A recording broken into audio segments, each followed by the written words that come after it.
Ce fut une ode à Donald Trump. Les 5 présidents africains invités hier à la Maison-Blanche ont remercié le président américain. Ce dernier a insisté sur les minerais, sur les terres, sur les réserves de pétrole dont ces pays disposent.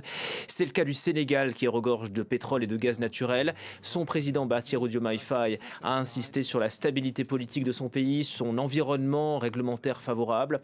Il a aussi invité Donald Trump à créer un club de golf dans son pays. On retrouve à Dakar Eliman Dao pour les réactions.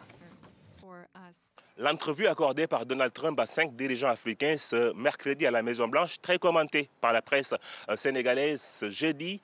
Business First à la une du quotidien national Le Soleil qui met en lumière les opportunités d'investissement au Sénégal proposées par le président sénégalais Bassirou Diomaye Faye à Donald Trump dans les secteurs du tourisme et du numérique notamment.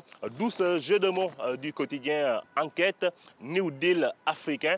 Les commentateurs, les analystes qui ont commenté cette visite ont mis en lumière la volonté du nouveau président sénégalais d'impulser un partenariat gagnant-gagnant entre les États-Unis et l'Afrique, en lieu et place du concept d'aide qui, selon eux, est révolu. Le parallélisme est vite fait avec la fin de l'USAID en Afrique.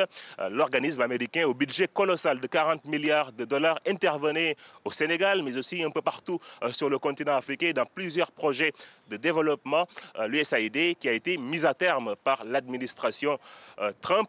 Autre point très commenté de cette visite, la proposition faite selon le New York Times aux 5 dirigeants africains par Donald Trump d'accueillir sur le continent africains des migrants déportés des États-Unis. Les Sénégalais qui ont commenté cette information sur les réseaux sociaux estiment que c'est une proposition indécente, alors qu'il y a quelques semaines, la délégation de l'équipe nationale du Sénégal de basketball a été interdite de visa d'entrée sur le territoire américain. Et alors que le Sénégal fait partie de la liste des 25 pays africains ciblés par le travel ban des États-Unis qui ont durci les conditions de migration sur le territoire américain, des ressortissants sénégalais pourraient dans les prochains mois être tout simplement interdits d'entrer sur le territoire américain.